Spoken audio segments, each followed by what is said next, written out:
جو بات کہی ہے اس کے پس منظر میں یہ ہے کہ وہ بھارت دوبارہ شرارت کر سکتا ہے اور خطے کا امن خراب کر سکتا ہے؟ وہ جو خفت مودی کو اٹھانی پڑی ہے نا، تو اس کو کسی حد تک تو وہ کور کریں گے. اب وہ جشن کا اعلان کر رہے ہیں، پتہ نہیں اس کو کیا نام دے رہے ہیں، کل غالباً وہ ہے ان کا. اگر تو وہ اس ہار کو جیت میں تبدیل کر دیتے ہیں تو پھر definitely they would become arrogant. اور یہ چائنیز اینالسٹ بھی یہی بات کر رہے ہیں، پاکستان کے اندر بھی یہ بات ہو رہی ہے. لیکن جو کہ انٹرنیشنل کمیونٹی اور پریشر اتنا ہے، جس طرح سے اب ورلڈ بینک کے جو پریزیڈنٹ ہیں اجے بینگا، ان کی سٹیٹمنٹ بھی آ گئی ہے، جس میں نہیں سمجھتا کہ بھارت کے لیے آسانی ہوگی سفارتی محاذ کے اوپر، معاشی محاذ کے اوپر. اور یہ دو ایسے افیکٹو انسٹرومنٹ ہیں جو انٹرنیشنل کمیونٹیز کو ایکسرسائز کرے گی. جی ٹھیک. میں طلعت صاحبہ سے سوال کر لیتا ہوں. طلعت صاحبہ یہ فرما دیجئے گا کہ ابھی ڈونلڈ ٹرمپ نے وزٹ کیا سعودی عربیہ کا، تو آپ کو کیا لگتا ہے کہ واپس جب ڈونلڈ ٹرمپ صاحب جائیں گے اور وہاں پہ بیٹھ کے دوبارہ سے پاک بھارت کے معاملات خراب ہو سکتے ہیں؟ آپ کی کیا پریڈکشن ہے اس حوالے سے کہ دوبارہ جو ابھی امن ہے وہ دیر پا رہ سکے گا، یا دوبارہ جب امریکہ جائیں گے سر ڈونلڈ ٹرمپ صاحب تو حالات دوبارہ سے کشیدہ ہو سکتے ہیں؟ دیکھیے، میرا کچھ تاریخ کو پڑھ کے بھارت کے اور پاکستان کے تعلقات کو دیکھ کے مجھے بھارت پہ زیادہ بھروسہ نہیں ہے. مجھے لگتا ہے کہ کافی ڈیویس ٹائپ کے ہیں وہ لوگ. میں پوری قوم کو ان کے نہیں کہہ رہی ہوں، جو ڈسیشن میکرز ہیں، بی جے پی ہے، یہ لوگ کافی ڈیویس ٹائپ کی ان کی وہ ہوتی ہیں پالیسیز. اور اس دفعہ انہوں نے کہا تھا کہ وہ 12 دن کے لیے جنگ بندی ہوئی ہے، اس کے بعد جنگ شروع ہو سکتی ہے.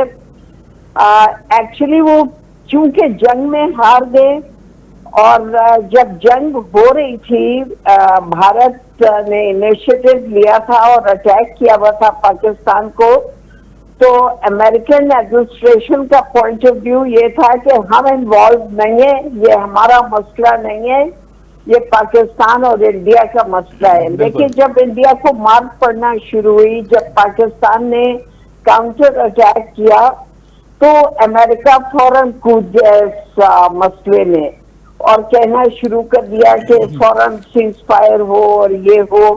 تو پہلے کیوں کہہ رہے تھے کہ یہ ان کا مسئلہ نہیں ہے؟ بالکل نائب صدر کی نائب امریکی صدر کی جو ہے وہ یہ بات تھی. بالکل آپ نے صحیح کوٹ کیا. پاکستان کو اچھے طریقے سے یعنی کہ سبق سکھائے، لیکن جب انہوں نے دیکھا کہ سبق ہم سکھا رہے ہیں تو پھر وہ بیچ میں آ گئے اور انہوں نے بیچ بچاؤ کیا اور یہ دھمکیاں وغیرہ کہ ٹریڈ نہیں کریں گے. ہماری اور ان کی تو کوئی خاص ٹریڈ ہے نہیں. اگر نہیں کرتے ہیں بھارت کا ہی نقصان ہوگا، اگر ٹریڈ نہیں کرتے ہیں ہم سے تو وہ کوئی خاص اتنا بڑا ہماری مارکیٹ نہیں ہے امریکہ.